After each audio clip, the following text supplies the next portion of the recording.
आप सभी का सिविलियंस में स्वागत है। आज हम लोग पढ़ेंगे झारखंड की शासन व्यवस्था, जिससे 8 क्वेश्चन आपके जेपीएससी के पेपर 2 में पूछे जाते हैं। वन बाय वन हम लोग सभी शासन व्यवस्था को करेंगे। फिलहाल आप ये देखिए कि मेरे द्वारा जितना भी पढ़ाया जाएगा उसका नोट्स जो है आपको ये फ्री वाले सेक्शन पे मिल जाएगा। इसके लिए करना क्या है, आप जब ऐप पे जाएंगे तो ये जो दिख रहा है यहाँ पे आपको टच करना है।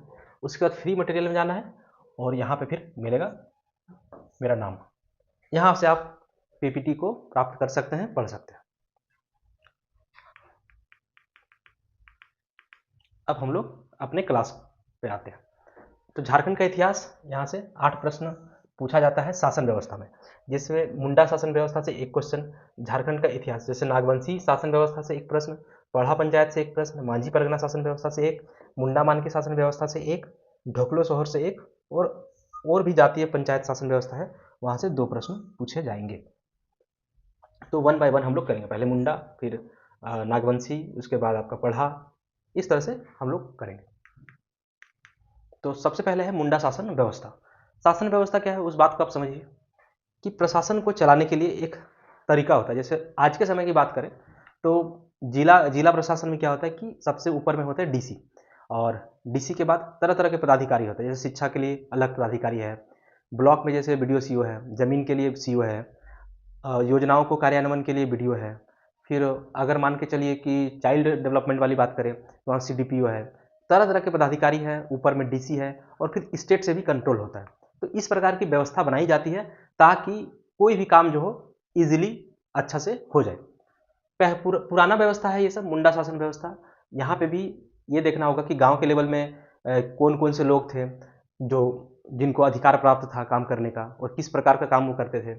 उसी प्रकार से फिर पट्टी स्तर पे, चाहे ग्राम पंचायत स्तर पे कह लीजिए, और पढ़ा स्तर पे, तो ये इस तरह की बातें पूरा का पूरा इस शासन व्यवस्था वाले टॉपिक में आपको देखने को मिलेगा। सभी के अलग अलग काम है। जैसे अगर बात करें गांव स्तर पर, टोटल 3 स्तर है यहाँ पे। सबसे निचला स्तर है गांव। बहुत सारा गांव आप मिला दीजिएगा तो बन जाएगा ग्राम पंचायत या फिर पट्टी कह लीजिए, और उसके बाद बहुत सारा ग्राम पंचायत या फिर पट्टी मिल करके आपका मिलेगा, बनेगा पढ़ा या फिर पढ़ा, जो भी आपको पढ़ना ये चीज बनेगा। तो गांव के लेवल से स्टार्ट करेंगे, फिर हम लोग देखेंगे पट्टी लेवल पे कौन है और पढ़ा लेवल पे कौन है। तो गांव में ये 3 चीज याद रखिएगा, मुंडा,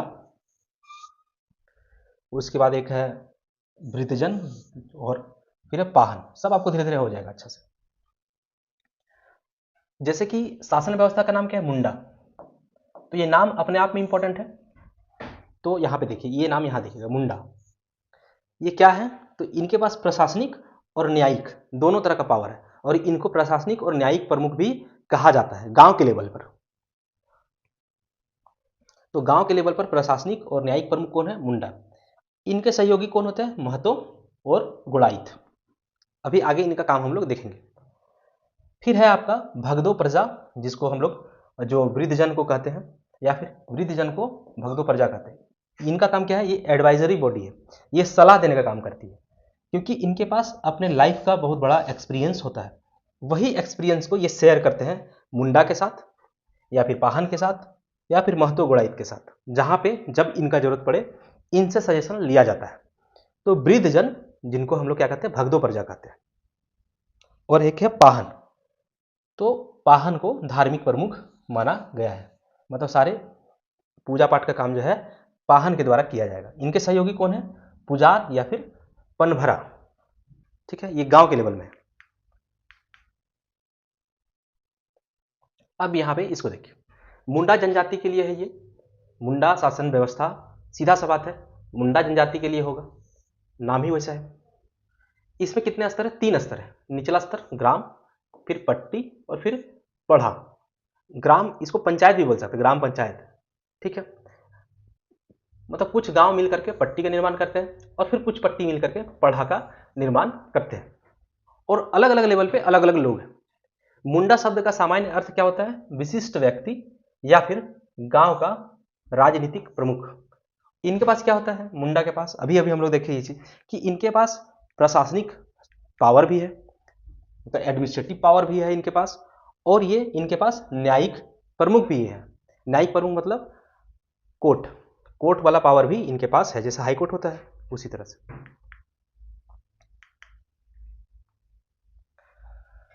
मुंडा को क्या कहा गया है? गांव का प्रमुख। गांव की बैठकों की अध्यक्षता करता है, जो प्रमुख होंगे वही गांव की बैठक के अध्यक्षता करेंगे। सहायक में कौन है? महतो और गुड़ाइत। अब महतो क्या है देखिए, मुंडा को अपना दायित्व निभाने में क्या करता है? सहायता करता है, मुंडा महतो। गुड़ाइत क्या है? यह भी मुंडा का सहायक ही होता है और गांव में संदेशवाहक की भूमिका निभाता है। यहां से आपको याद रखना है, गुड़ाइत संदेशवाहक। कैसे याद रखिएगा? मैसेंजर का काम करते हैं। तो गोड़ा है यहाँ पे, गुड़ाइत। गुड़ाइत में देखिए एक शब्द है गोड़, और आपको याद है खोट्ठा में गोड़ मतलब पेड़, पेड़ को गोड़ बोलते हैं, ठीक है। तो पेड़ हो गया।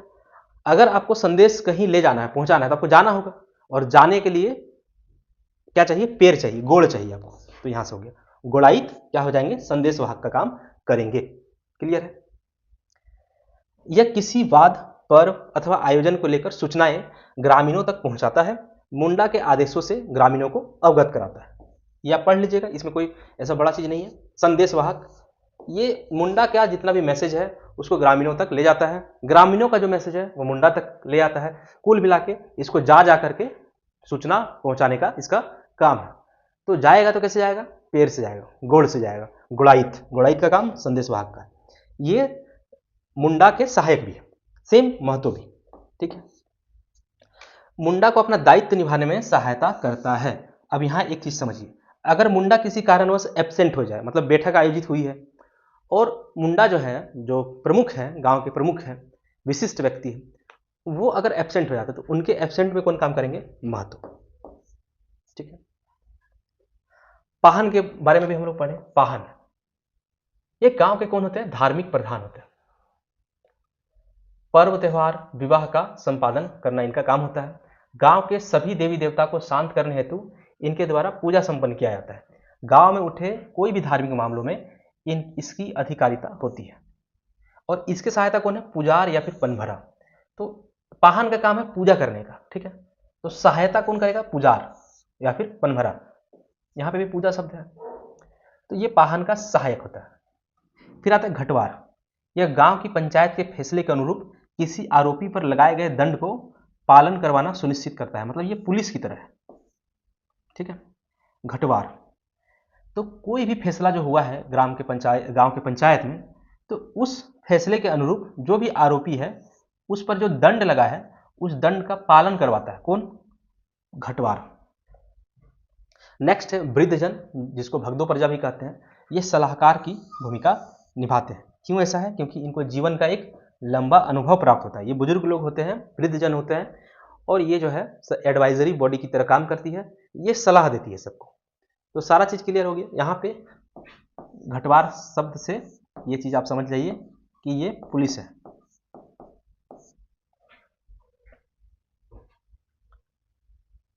तो गांव के स्तर पे ये चीजें हम लोग अभी देखें। ये है गांव, सबसे निचला स्तर। 3 स्तर है, गांव है, पट्टी है, और उसके बाद पढ़ा है। तो कुछ गांव मिलकर के पट्टी का निर्माण करते हैं, कुछ पट्टियां मिलकर के पढ़ा का निर्माण करते हैं। सबसे निचला स्तर गांव था। गांव का जो प्रमुख प्रधान है या फिर प्रधान जो है मुंडा है। मुंडा के पास प्रशासनिक और न्यायिक दोनों शक्ति होती है। इनके सहयोग के लिए महतो है। जब मुंडा एब्सेंट होंगे तो महतो मुंडा के सभी काम को करेंगे। गोड़ाइत का काम क्या है? गोड़ है, देखिए पेड़ है, पेड़ से वो जाएंगे और संदेश को पहुंचाएंगे। तो गोड़ाइत संदेशवाहक। वृद्धजन भगदो प्रजा एडवाइजरी बॉडी है। पाहन पूजा पाठ करवाएंगे, और इनके सहयोगी कौन होते हैं? पुजार होते हैं, जिसको पनभरा भी कहते हैं। एक नाम और आया अभी, घटवार। घटवार मेनली क्या है कि जो दंड आरोपित हुए हैं, जो आरोपी व्यक्ति है उसको जो दंड मिला है उसको पूरा का पूरा पालन करवाना इसकी जिम्मेदारी होती है। तो ये आपका हो गया ग्रामीण स्तर पे। नेक्स्ट आपका, अब यहां देखिए पट्टी। पट्टी लेवल पे मानकी, और ग्राम पंचायत लेवल पे हाथू मुंडा। ये बीच का ही है, पट्टी और ग्राम पंचायत इक्विवेलेंट टाइप का चीज है। कहीं पट्टी होता है, कहीं ग्राम पंचायत होता है। तो पट्टी के प्रमुख मानकी होते हैं और ग्राम पंचायत के हाथू मुंडा। नीचे में मुंडा, फिर हाथू मुंडा। और तो ये दो चीजें भी हम लोग अभी देखेंगे। तो हाथू मुंडा, जो विवाद मुंडा द्वारा सॉल्व नहीं होता है, तो ये ऊपर लेवल का चीज है। मुंडा जहां सॉल्व नहीं कर पाएगा वहां कौन आएंगे? हाथू मुंडा। और नेक्स्ट सबसे ऊपर में, और यही देखिए यहां पे मानकी का भी यही काम है, जो हाथू मुंडा का काम है, कि जो काम मुंडा से नहीं हो पाएगा, सॉल्व नहीं हो पाएगा प्रॉब्लम, वो कहां आएगा? मानकी के पास आएगा। और सबसे ऊपर में कौन है? पढ़ा। ये तो पढ़ा के जो हेड होंगे उनको कहा जाता है पढ़ा राजा। और पढ़ा राजा के पास इतने सारे लोग हैं, मंत्री, दीवान, क्लर्क ये पांडे, सहायक ठाकुर, सिपाही संदेशवाहक, सिपाही और संदेशवाहक कौन है? बरकंदाज, सुरक्षा किसके द्वारा? दारोगा, और यहाँ पे वकील कौन होते हैं? लाल। ये सभी आपके नाम है और काम भी पूछा जाता है, तो हम लोग वन बाय वन इसको भी करेंगे। पढ़ा राजा सबसे शक्तिशाली। जब कोई मामला दोनों स्तर पर नहीं सुलझ पाते हैं, दोनों स्तर मतलब अगर बात करें ग्राम स्तर पर मुंडा है, उनके द्वारा सॉल्व नहीं हुआ तो कहाँ जाएगा? हाथू मुंडा के पास, जो कि पट्टी स्तर पर है, ग्राम पंचायत स्तर पर है मान के चलिए। तो अब मामला जो है कहाँ पे आ जाएगा? आपका पढ़ा राजा के पास आ जाएगा। कितने गांव होते हैं इसमें? 22 से 24 गांव। प्रमुख पढ़ा राजा, और इनका निर्णय जो होता है वो बाध्यकारी होता है, मतलब मानना ही पड़ेगा। पढ़ा राजा का सहायक कौन कौन होते हैं? तो सहायक कितने लोग हैं? ठाकुर, दीवान, बरकंदाज, दारोगा और पांडे। ठाकुर क्या है? पढ़ा राजा का सहायक। दीवान कौन है? सलाहकार या फिर मंत्री भी बोल सकते हैं, सलाहकार या फिर मंत्री।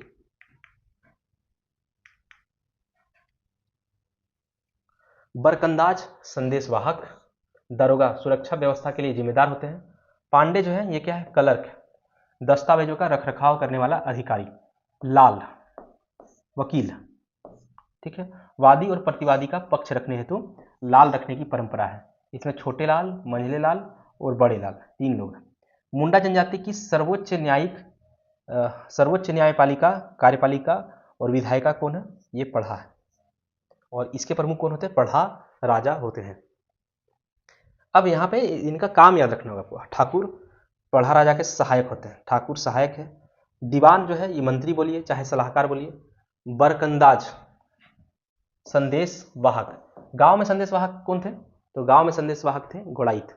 लेकिन अगर पढ़ा में बात करें वो संदेश वाहक कौन है? तो यहाँ पे है बरकंदाज। दारोगा नाम से ही क्लियर है, सुरक्षा व्यवस्था रहेगा। पांडे जी क्या थे? क्लर्क थे, तो पांडे जी क्लर्क हो गए। लाल, लाल वकील। तो इस तरह से आपका और भी कुछ देखिए। परंपरागत मुंडा प्रशासन में महिलाओं को उच्च स्थान नहीं प्रदान किया जाता है, ये आपको ध्यान रखना है, महिलाओं को यहाँ पे उच्च स्थान नहीं दिया जाता है। पढ़ा पंचायत स्थल को अखाड़ा या फिर अखड़ा कहा जाता है। यह सांस्कृतिक केंद्र होता है और पढ़ा पंचायत की सभी बैठकें अखाड़ा या फिर अखड़ा में ही होता है। पाहन को लगान मुक्त भूमि दी जाती है, पूजा पाठ करने के लिए के कारण इनको लगान मुक्त भूमि दी जाती है, जिसे क्या कहते हैं? डाली कटारी, डाली कटारी भूमि कहा जाता है। भूत प्रेत के प्रकोप से बचाने हेतु पाहन द्वारा विशेष पूजा की जाती है और इस हेतु पाहन को अतिरिक्त भूमि प्रदान की जाती है, जिसे भूत खेता कहा जाता है। अब यहाँ दो चीज हो गया, देखिए। पाहन को उसके जीविकोपार्जन के लिए एक भूमि दी जाती है, लगान मुक्त भूमि, जिसको डाली कटारी कहते हैं। लेकिन भूत का पूजा के लिए उसको स्पेशल टाइप का जमीन दिया जाता है। भूत प्रेत का प्रकोप से बचाने के लिए उनको विशेष प्रकार की जमीन दी जाती है, जिसको कहा जाता है भूत खेता। तो इतने ही आपको इस वाले में, मतलब मुंडा शासन व्यवस्था में आपको पढ़ना है और याद रखना है। इसके बाद अब हम लोग पढ़ेंगे नागवंशी शासन व्यवस्था।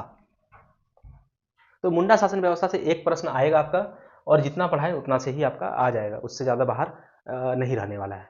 तो आप लोग एक से दो बार रिवाइज करिएगा तो याद हो जाएगा, और लगभग सभी में एक जैसा ही मिलता जुलता हुआ चीज़ है। तो अभी करेंगे तो आपको ये चीज़ भी पता चलेगा धीरे धीरे। तो हम लोग नेक्स्ट टॉपिक के साथ नए वीडियो में आते हैं। जेपीएससी सीएससी प्रीलिम्स का पेपर 2, जिसमें हम लोग पढ़ रहे थे शासन व्यवस्था, और एक टॉपिक कंप्लीट हो गया था मुंडा शासन व्यवस्था। और ये इस वाले पोर्शन से आपका 8 प्रश्न पूछा जाता है। 8 प्रश्न के लिए आपके पास 7 टॉपिक है। मुंडा शासन व्यवस्था, नागवंशी शासन व्यवस्था, पढ़ा पंचायत शासन व्यवस्था, मांझी परगना, मुंडा मानकी, ढोकलो सोहर और अन्य जातीय शासन व्यवस्था। प्रश्न की संख्या भी लिखी है, एक एक प्रश्न है और इस वाले पोर्शन से 2 प्रश्न पूछे जाएंगे। जितने इंपॉर्टेंट चीज रहेंगे सब हम लोग इसमें पढ़ने वाले हैं। और पिछले जेपीएससी में जो चीज हम लोग पढ़े थे शासन व्यवस्था में, आप क्वेश्चन निकाल के देखिएगा 11th जेपीएससी का लगभग क्वेश्चन वहीं से थे। मतलब 8 क्वेश्चन है तो 8 में से 6 क्वेश्चन उसी पीडीएफ से और उसी क्लास से थे, आप क्रॉस चेक कर सकते हैं। चलिए वो पुरानी बातें हैं, अब हम लोग फिर से शुरुआत से पढ़ते हैं। तो मुंडा शासन व्यवस्था हो गई थी, आज हम लोग नागवंशी शासन व्यवस्था को पढ़ेंगे। लेकिन नागवंशी शासन व्यवस्था को पढ़ने से पहले थोड़ा सा मुंडा शासन व्यवस्था को समझते हैं। ये शासन व्यवस्था क्या चीज है, पहले वो चीज भी आप लोग को बताए थे। शासन प्रशासन किस प्रकार से चलता है, अगर आज की बात करें तो जिला का प्रशासन कैसे चलता है, सबसे ऊपर में डीसी होते हैं। फिर अलग अलग विभाग के, जैसे शिक्षा हो गया, स्वास्थ्य हो गया, उसके बाद कोई भी ग्रामीण विकास विभाग हुआ जिसमें बीडीओ सीओ बीडीओ रहते हैं। फिर शिक्षा विभाग में आपके डीएससी डीओ रहते हैं। उसके बाद कल्याण पदाधिकारी होते हैं, तरह तरह के पदाधिकारी होते हैं और सबके बॉस कौन है, डीसी बैठे हुए हैं। वो आदेश करेंगे, वैसा उनको काम करना होता है जनहित के लिए। तो आज का समय में ये चल रहा है। फिर डीसी का कंट्रोल कौन करता है, स्टेट में बैठे हुए पदाधिकारी कंट्रोल करते हैं। ये रहा आज का, इस तरह से प्रशासन चलता है। तो मुंडा शासन व्यवस्था क्या था कि मुंडा जनजाति के लिए उनकी जाति व्यवस्था के अंतर्गत एक शासन व्यवस्था चलाई जाती थी ताकि सही से प्रशासन चले और सभी रीति रिवाज भी ढंग से निभाया जा सके। उसी सोच के साथ प्रशासन शासन व्यवस्था लाया गया था। तो कैसा होता था, एक सबसे निचला स्तर में गांव होता था, फिर गांव से ऊपर क्या होता था, ग्राम पंचायत होता था। ग्राम पंचायत का दूसरा नाम क्या था, पट्टी था, ठीक है। और फिर इस लेवल के बाद सबसे ऊपर में कौन था, पढ़ा या फिर पढ़ा। और इसके क्या कौन होते थे, सबसे हेड पढ़ा राजा। और गांव में मुंडा के पास क्या था, प्रशासनिक प्लस न्यायिक अधिकार। मुंडा शासन व्यवस्था, यहाँ पे देखिए मुंडा, ठीक है। इनके पास प्रशासनिक और न्यायिक प्रमुखता, मतलब न्यायिक शक्तियां होती थी। मुंडा की सहायता 2 लोग करते थे, महतो और गोड़ाइत। याद कैसे किए थे, गोड़ मतलब पैर से चल करके जाएगा संदेश देने के लिए। ये संदेश वाहक का कार्य करते थे। पुराने वाला वीडियो को आप लोग जरूर देख लीजिएगा।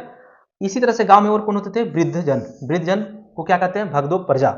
इनका काम क्या होता था, सलाह देने का, एडवाइजरी बॉडी होती थी। ये सलाह देते थे, क्यों, क्योंकि इनके पास जीवन का एक लंबा एक्सपीरियंस होता था। उन्हीं एक्सपीरियंस के आधार पे ये कोई भी चीजों में, जैसे कि शासन प्रशासन चलाने में या फिर न्याय करने में या फिर कोई भी और तरह की गतिविधियां अगर होती थी उस समाज में, तो ये अपना एडवाइस देते थे। फिर पाहन कौन होते थे, ये धार्मिक प्रमुख होते थे और इनके सहयोग के लिए पुजार या फिर पनभरा होते थे। इस टाइप से हम लोग पढ़े थे। और यहाँ पे जिस तरह से गुड़ाइत जो है संदेशवाहक का काम करते हैं, उसी तरह से ऊपर लेवल में सबसे जो 3rd लेयर है वहां पे संदेशवाहक का काम कौन करते थे, बरकनराज। तो ये सब हम लोग पढ़े हुए हैं, इसके लिए आप लोग प्रीवियस क्लास देख लीजिएगा। आज हम लोग पढ़ेंगे नागवंशी शासन व्यवस्था। तो नाग राजाओं के द्वारा शासन करने के लिए जिस प्रणाली का उपयोग किया जाता था वही है आपका नागवंशी शासन व्यवस्था। इसमें भी 3 स्तर होते थे। अभी जितने भी शासन व्यवस्था के टॉपिक में 7 टॉपिक जो है, जिसमें से 6 तो मेन टॉपिक है, उन 6 में से बस एक में सिर्फ 2 स्तर की है, बाकी सभी में आपका 3 स्तर देखने को मिलेगा। तो आपको करना क्या है कि जिसमें आपका सिर्फ 2 स्तर है वो आपको ध्यान रखना है, मुंडा मानकी, ठीक है। मुंडा मानकी में सिर्फ 2 स्तर है, मुंडा और मानकी का। बाकी सब में आपका 3-3 स्तर है और उन्हीं 3-3 स्तर को याद रखना है। याद सिर्फ एक चीज को रखना है, मुंडा मानकी। जैसे आएगा ये चीज भी हम लोग पढ़ेंगे, मुंडा मानकी हो जनजाति की व्यवस्था है, ठीक है। तो इसी में सिर्फ 2 स्तर होता है बस, बाकी जितना भी हम लोग पढ़ेंगे मेन वाला सब, उसमें सब 3 स्तर होगा। जो मेन कहने का अर्थ क्या है, ये वाला, जैसे मुंडा शासन व्यवस्था में 3 स्तर, नागवंशी शासन व्यवस्था में 3 स्तर, पढ़ा पंचायत में 3 स्तर, माझी परगना शासन व्यवस्था में 3 स्तर, मुंडा मानकी सिर्फ और सिर्फ इसमें 2, ढोकलो सोहर इसमें भी 3, ठीक है। तो आप समझ गए। और जातीय पंचायत व्यवस्था मतलब और भी अन्य जो जातियां हैं उसमें जो शासन व्यवस्था है उसमें छोटा टर्म्स आपको याद रखना होगा, मेन लाइन्स याद रखना होगा बस। तो इस तरह से आपका ये चीज हम लोग पढ़ने वाले हैं। इजी टॉपिक है, 2 से 3 बार आप रिवीजन करेंगे, आपका 8 क्वेश्चन जो है तैयार हो जाएगा। और ये 8 क्वेश्चन बहुत इजीली आपको एग्जाम में मिल सकता है अगर आप थोड़ा सा ध्यान देंगे तो। ग्राम स्तर, फिर पट्टी स्तर और फिर राज्य स्तर। इसके पहले जो हम लोग मुंडा शासन व्यवस्था पढ़े थे उसमें भी क्या था, ग्राम स्तर, और यहाँ पे पट्टी स्तर ही था, और यहाँ पे क्या था, पढ़ा स्तर। राज्य स्तर बोल रहे हैं यहाँ पे लेकिन मुंडा शासन व्यवस्था में क्या था, पढ़ा स्तर था, बस थोड़ा सा नाम बदल जाएगा, लेकिन लोगों का काम और पोजीशन सब लगभग सेम रहेगा, सिर्फ और सिर्फ नाम बदलेगा और कुछ नहीं। और नाम भी क्या, सबका नाम नहीं बदलेगा, कुछ एक का नाम बदलेगा। अब ग्राम स्तर में एक महतो है और एक भंडारी है। महतो जो कि प्रमुख होते हैं। मुंडा शासन व्यवस्था में कौन प्रमुख थे, मुंडा, नाम में ही क्लियर था मुंडा, लेकिन यहाँ पे उस नाम में क्लियर नहीं है नागवंशी शासन व्यवस्था में। लेकिन यहाँ पे कौन है, महतो होंगे प्रमुख। कैसे वाले प्रमुख, इनके पास प्रशासनिक और न्यायिक दोनों प्रकार की शक्तियां होगी और वो यूज भी करेंगे। रहता है भंडारी, भंडारी का काम क्या होगा, अनाज का भंडारण करना, ठीक है, इसका और एक काम है वो भी हम लोग देखेंगे। फिर है पट्टी, मतलब ग्राम स्तर में जो विवाद नहीं सॉल्व हुआ वो कहाँ जाएगा, पट्टी स्तर पे, मतलब इसके ऊपर। तो पट्टी स्तर पे कौन है आपका, भूइहर, ठीक है, इनके पास न्यायिक और राजनीतिक अधिकार होते हैं।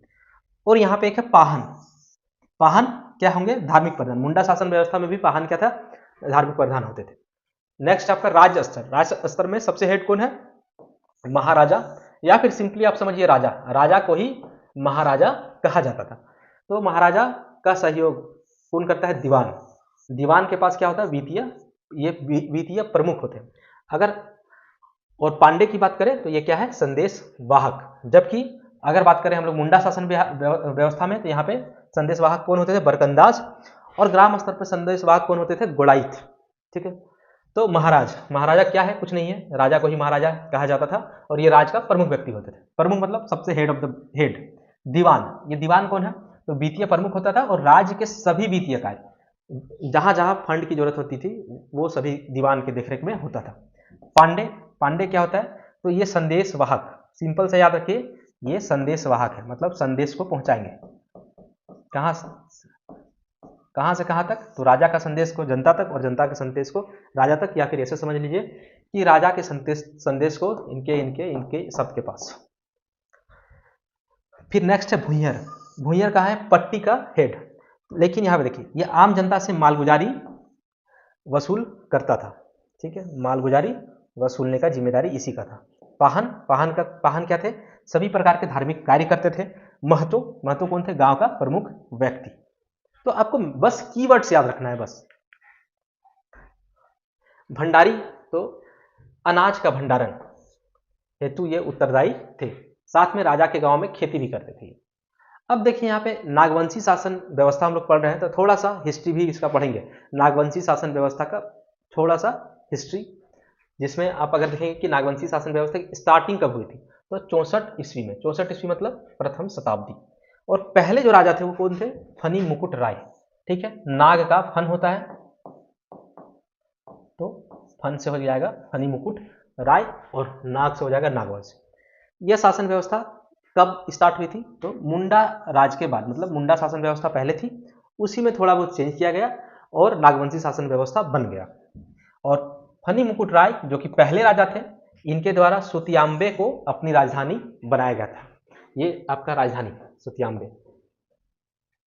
ये हिस्ट्री वाला पोर्शन में पूछा जा सकता है थोड़ा बहुत, और यहाँ पे आपका शासन व्यवस्था में नहीं आएगा, लेकिन जब है तो हम लोग थोड़ा सा पढ़ लेते हैं इसको।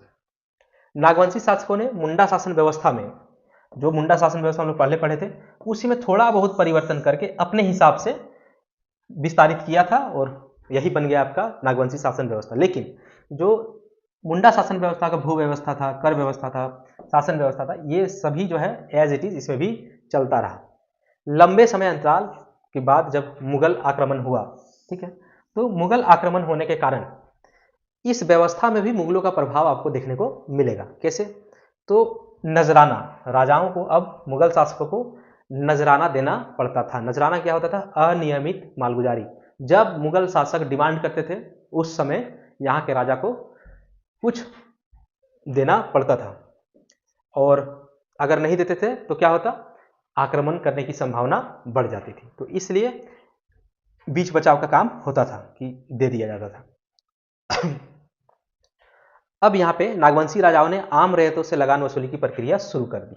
यहाँ देखिए, आम रैयतों से, पहले आम रैयतों से कर की वसूली नहीं होती थी, लेकिन जब नजराना ये सब स्टार्ट हो गया तो नागवंशी राजा जो है आम रैयतों से, मतलब आम कृषकों से भी लगान वसूल करना चालू किया, और इसको वसूल करने की जिम्मेदारी जो दी गई उसका नाम है भूइहर। भूइहर को ही कर वसूलने की जिम्मेदारी दी गई। एक राजा ने विरोध किया था मालगुजारी नहीं देने के लिए, नाम है आपका दुर्जन साल। तो इनको क्या किया गया, जहांगीर के द्वारा ग्वालियर किले पर 12 साल के लिए बंदी बना लिया गया। जहांगीर के द्वारा 12 साल के लिए ग्वालियर के किले में बंदी बनाकर रखा गया। और जब दुर्जन साल ने देखा कि कुछ हो नहीं रहा है, मतलब बहुत दिक्कत है, तो इन्होंने 6,000 रुपये का वार्षिक मालगुजारी देना स्वीकार करता है, तब उसको रिहा करता है। ये स्थिति था। अब यहाँ पे पेशकश या नजराना का डेफिनेशन लिखा हुआ है, इसको आप पढ़ सकते हैं। वर्ष 1765 में अंग्रेजों की को दीवानी का अधिकार मिलता है, ये आप जान रहे होंगे। 1765 दीवानी का अधिकार मिल गया। तो अंतर्गत क्या होता है कि फोर्ट विलियम को, ये नाम याद रखिएगा, फोर्ट विलियम को छोटा नागपुर क्षेत्र का कर वसूलने का जिम्मेदारी मिला। लेकिन होता क्या है कि ये नाकामयाब रहते हैं। ध्यान के रखना आपको, 1765 ईस्वी जब अंग्रेजों को झारखंड, बंगाल, बिहार वाले क्षेत्र में दीवानी का अधिकार प्राप्त होता है, तो उस समय फोर्ट विलियम को छोटा नागपुर क्षेत्र में कर वसूल करने की जिम्मेदारी दी जाती है, और वो इस जिम्मेदारी का निर्वहन नहीं कर पाता, मतलब नाकामयाब रहता है। 1765 के बाद 1773 यहाँ पे व्हिटली को छोटा नागपुर क्षेत्र का कलेक्टर बनाया जाता है, मतलब डीसी आज का कलेक्टर बनाया जाता है। लेकिन ये भी कुछ खास नहीं कर पाते हैं, ये भी असफल रहते हैं। क्यों? क्योंकि यहाँ के लोगों में भी काफ़ी एकता थी। ऐसा नहीं कि कोई भी आए और कोई भी राज करके चला जाए। लेकिन कुछ हद तक ये लोग बाद में फिर सफल होते हैं। 1780 छोटा नागपुर, खास, रामगढ़, चतरा, इसको मिलाकर रामगढ़ बनाया गया, जिसका संचालन शेरघाटी से, रामगढ़ बैंक बनाया गया, जिसका संचालन कहाँ से होता था? शेरघाटी से होता था। शेरघाटी कहाँ है? गया में, गया बिहार। इसके अंतर्गत कर वसूली की जिम्मेदारी अब किसको दी गई? चोपमैन को, और यह भी असफल रहा। फिर आता है 1793 में लॉर्ड कॉर्नवालिस ने क्या लागू कर दिया? अस्थाई बंदोबस्त। और अस्थाई बंदोबस्त जब लागू होता है तो उसके बाद यहाँ के जो राजा थे उसको जमींदार बना दिया गया, और उसी से कर वसूला जाने लगा। मतलब स्थानीय जो भी राजा थे उनको क्या बना दिया गया? जमींदार, और उनके द्वारा ही लगान वसूली का कार्य शुरू हुआ। और यहाँ से अंग्रेजों का राज व्यवस्था जो है लागू हो जाता है। कब? 1793 से। मेहनत ये लोग कोशिश काफ़ी समय से कर रहे थे, यहाँ पे सफल हो जाते हैं। आपको 1765 फोर्ट विलियम याद रखना है, 1773 व्हिटली याद रखना है, 1780 चोपमैन, सब फेल हो जाते हैं। 1793 में लॉर्ड कॉर्नवालिस की जो अस्थाई बंदोबस्त व्यवस्था है ये सफल हो जाता है। तो ये रहा इसका हिस्ट्री। ठीक है, तो हिस्ट्री को हिस्ट्री के पोर्शन में भी पढ़ सकते हैं, यहाँ पे भी हम लोग थोड़ा सा पढ़ लिए।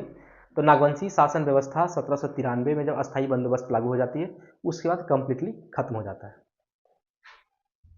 अब नेक्स्ट आपका पढ़ा पंचायत शासन व्यवस्था। और पढ़ा पंचायत शासन व्यवस्था जो है वो आपका उरांव जनजाति के लिए है, उरांव जनजाति। ठीक है, और उरांव जनजाति वाला क्षेत्र जहाँ जहाँ होगा वहीं पे ये व्यवस्था आपको देखने को मिल सकता है। जैसे रांची, लोहरदगा, गुमला, सिमडेगा, ये सब क्षेत्र में उरांव जनजाति की बहुलता है, तो उस जगह पे पढ़ा पंचायत शासन व्यवस्था दिखेगा। जहाँ पे मुंडा रहेंगे वहाँ पे मुंडा शासन व्यवस्था, जहाँ पे उरांव रहेंगे तो उरांव लोग मुंडा शासन व्यवस्था के अंतर्गत नहीं आएंगे, वो आएंगे अपना शासन व्यवस्था, जो कि है पढ़ा पंचायत शासन व्यवस्था। तो ये समानांतर आदिवासी प्रशासन प्रणाली है माना जाता है। क्यों माना जाता है? मुंडा लोग की अपनी शासन प्रणाली है और उरांव लोगों की अपनी शासन प्रणाली थी। उसके बाद देखिए, उरांव जनजाति जो है वो छोटा नागपुर में आगमन मुंडाओं के बाद होता है। पहले मुंडाव आते हैं छोटा नागपुर क्षेत्र में, फिर उरांव आते हैं। तो गांव बसाने वाले को भुइहर कहा जाता है, और उरांव लोग जो आए वो कहाँ से आए थे? रोहतासगढ़, जो कि अभी बिहार में है। तो ये रोहतासगढ़ बिहार से आते हैं। पहले छोटा नागपुर क्षेत्र में मुंडा थे, और उसके बाद कौन आए? उरांव। गांव बसाने वाले को क्या कहा जाता है? भुइहर कहा जाता है। अब आता है पंचायत की श्रेणियां। तो ये भी 3 स्तर पर है, गांव स्तर, फिर अंतरग्रामीण जिसको क्या कहा गया? पढ़ा पंचायत, और उसके बाद उससे भी ऊपर क्या है? अंतर पढ़ा पंचायत। तो एक गांव से हो गया ग्राम पंचायत। ठीक है, जब कई गांवों के समूह मिले तो उसको हम लोग पढ़ा पंचायत कहें। और जब 3, 4, 5 पढ़ा और मिल गए तो वो क्या कहलाएंगे, अंतर पढ़ा पंचायत। जिस चीज़ का समाधान ग्राम पंचायत में हो जाता है वो ठीक बात है, जिसका समाधान नहीं हो पाएगा वो पढ़ा पंचायत जाएगा, और जिसका समाधान पढ़ा पंचायत में भी नहीं हो पा रहा होगा वो कहाँ जाएगा, अंतर पढ़ा पंचायत। 3 स्तर है, जिस प्रकार से मुंडा शासन प्रणाली में था उसी प्रकार का यहाँ पे भी है। नागवंशी में भी 3 शासन प्रणाली था, नाम बदल जाता है सिर्फ। देखिए आप, जैसे ग्राम, ग्राम के बाद मुंडा में देखेंगे तो पट्टी है, लेकिन और उसके बाद क्या था, पढ़ा था, लेकिन यहाँ पे पढ़ा सेकंड नंबर पे है, और थर्ड नंबर पे क्या है, अंतर पढ़ा है। तो बस जगह चेंज हो जाएगा, नाम चेंज हो जाएगा, लेकिन काम वही रहता है।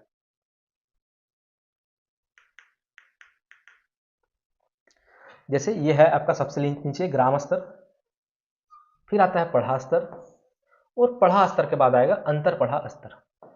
मतलब एक गांव से ग्राम पंचायत कह लीजिए या ग्राम स्तर कह लीजिए, 5-7 गांव मिल गए तो पढ़ा स्तर बन जाएगा, 5-7 पढ़ा मिल गए तो कौन बन जाएगा आपका, अंतर पढ़ा पंचायत बन जाएगा। अब ग्राम स्तर पर देखिए कौन कौन है, महतो, ठीक है, महतो के पास प्रशासनिक क्षमताएं हैं, मतलब प्रशासनिक शक्ति इनको दी गई है, न्यायिक शक्ति इनको दी गई है।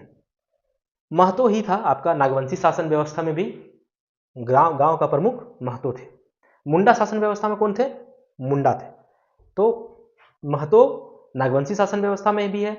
महतो जो है वो आपका अभी जो हम लोग पढ़ रहे हैं पढ़ा पंचायत, नाम कंफ्यूज आता है, पढ़ा पंचायत शासन व्यवस्था। ये नाम देखिए इस तरह का है कि मुझे भी कंफ्यूजन होता है तो आपको भी होगा, लेकिन 2-4 बार पढ़िएगा तो आपको याद आ जाएगा। पढ़ा पंचायत शासन व्यवस्था, इसमें भी महत्व ही है, ठीक है। और फिर यहाँ पे कौन है, मांझी। कौन मांझी, कौन, महतो का सहयोगी।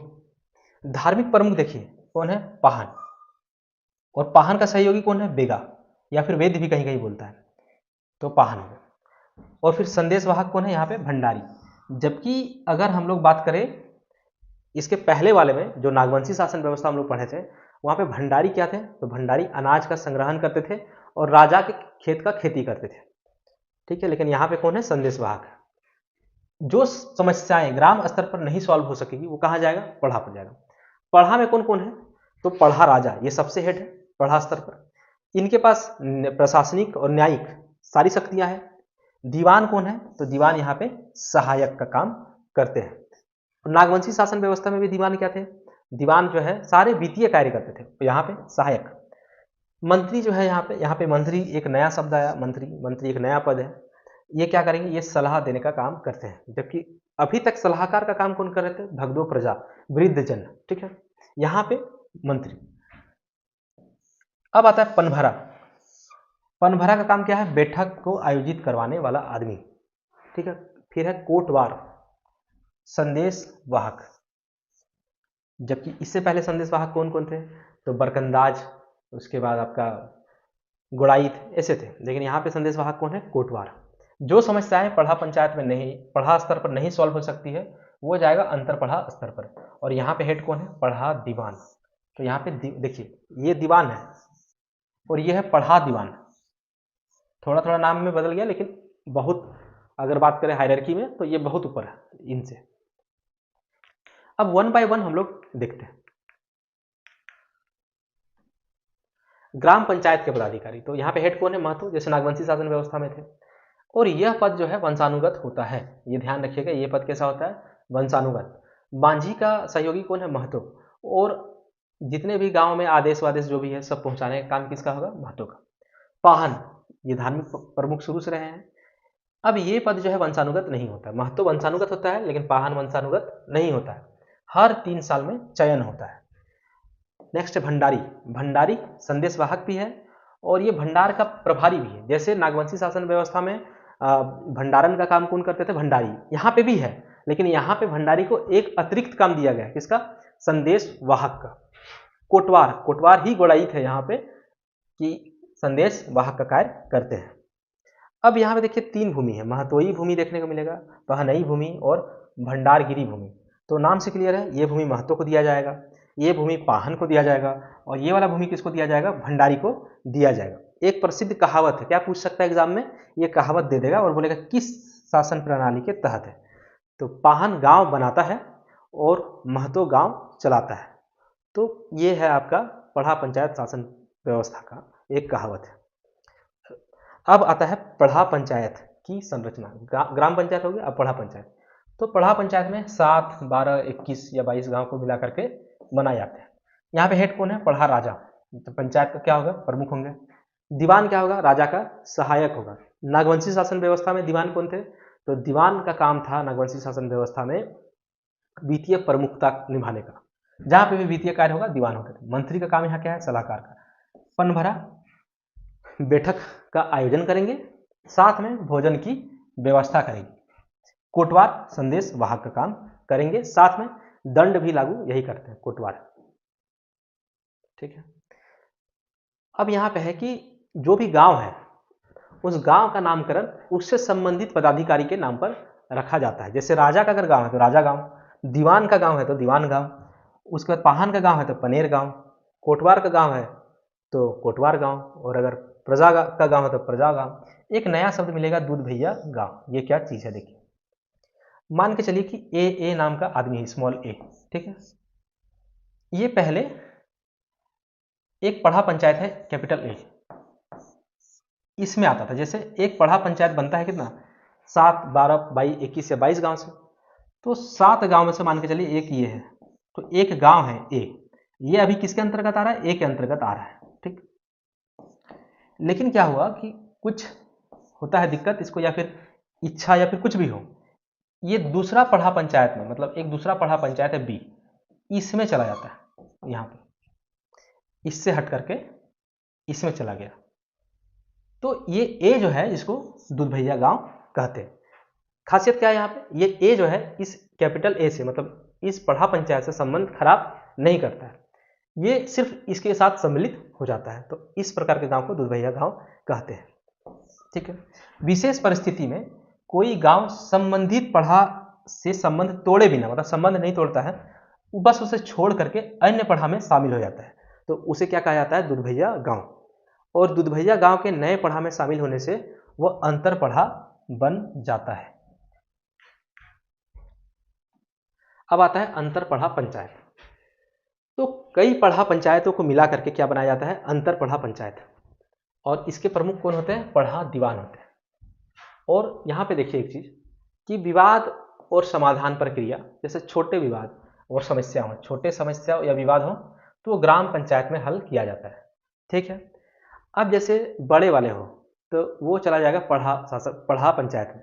लेकिन अगर बात करें कि उससे भी बड़े हों, जैसे भूमि, पारिवारिक, धार्मिक, त्यौहार इत्यादि से संबंधित हो, और गंभीर मामलों का समाधान जो है, एक सेकंड देखिए, छोटे विवाद जैसे कि ये सब हुए, भूमि, पारिवारिक, धार्मिक या फिर त्यौहार संबंधी, तो ये गांव में हल होने लायक है, तो इसको गांव में हल कर दिया जाएगा।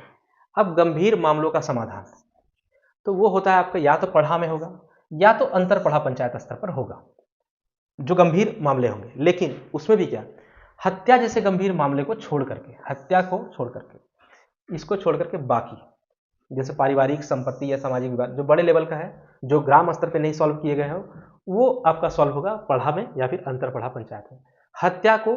हत्या का समस्या सॉल्व कोई भी किसी भी स्तर पर नहीं करते। यहाँ पे एक बात याद रखने लायक है कि निर्णय जो होता है वो सर्वसम्मति से होता है, ना कि मतदान से। मतदान वाला कंसेप्ट नहीं है यहाँ पे, सर्वसम्मति से डिसीजन लिया जाता है। नेक्स्ट यहाँ पे धार्मिक भूमिका क्या है, सामुदायिक एवं धार्मिक भूमिका। तो पंचायत द्वारा गांव के पर्व त्योहार या फिर तिथि कोई भी आयोजन हो, मतलब इतना याद रखना है, फालतू कहानी याद कर कोई मतलब नहीं है। धार्मिक कोई भी कार्य हो, ग्राम के देवी देवताओं का पूजा पाठ हो, तो वो पाहन करेंगे। महतों का पद जो है वंशानुगत होता था, और जबकि पाहन का पद जो है वंशानुगत नहीं, वो 3 साल में पाहन का पद का चयन होता है। ठीक है। पाहन का सहायक के लिए कौन होंगे? बेगा, जिसको वेद्य भी कहा जाता है। ये सब हम लोग कर चुके हैं। और आज भी पढ़ा व्यवस्था कई उराव बहुल गांवों में सामाजिक परिवेश और अनुशासन का अभिन्न अंग है, हालांकि इसका प्रभाव क्षेत्र घटता जा रहा है। सिंपल सा, जितना भी शासन व्यवस्था है सबका प्रभाव जो है धीरे धीरे कम हो रहा है, तो इसका भी कम होगा। और आज भी उराव बहुल क्षेत्र में पढ़ा पंचायत शासन व्यवस्था देखने को मिलता है। तो इस तरह से आपका ये पढ़ा पंचायत शासन व्यवस्था भी खत्म। अब हम लोग पढ़ेंगे मांझी परगना शासन व्यवस्था। ये क्या चीज़ है इसको देखिए। तो मांझी शब्द से आप समझ जाइए कि ये संथाल का बात हो रहा है। तो संथाल जनजाति की शासन व्यवस्था को मांझी परगना शासन व्यवस्था के नाम से जाना जाता है। इसमें भी 3 स्तर है, ग्राम स्तर, मंडल स्तर और परगना स्तर। देखिए सिर्फ नाम बदल गया यहाँ पे। अभी क्या पढ़े थे हम लोग? पढ़ा, फिर क्या था? पढ़ा अंतर पढ़ा, लेकिन यहाँ पे क्या हो गया? मंडल स्तर और परगना स्तर। अब देखिए यहाँ पे गांव की अगर बात करें तो गांव में हेड कौन होंगे? मांझी, ठीक है। यहाँ पे मांझी है तो हेड कौन होंगे? मांझी। इनके पास प्रशासनिक और न्यायिक दोनों प्रकार की शक्तियां होती है। इसके सहयोग के लिए 3 लोग हैं, प्रामाणिक, जोगमांझी, गोड़ाइत, ठीक है। गोड़ाइत का यहाँ पे भी काम क्या है? संदेश वाहक का काम है। प्रामाणिक जो होते हैं वो मांझी के एब्सेंट में सारे प्रशासनिक और न्यायिक कार्य करते हैं, और इनके सहयोग के लिए होते हैं जोग प्रामाणिक। ये जोग मांझी है और ये जोग प्रामाणिक है। मांझी का सहयोगी जोग मांझी, प्रामाणिक का सहयोगी जोग प्रामाणिक। तो ये चीज है आपका, मांझी का सहायक जोग मांझी और प्रामाणिक का सहायक जोग प्रामाणिक। गोड़ाइत वही है, संदेशवाहक।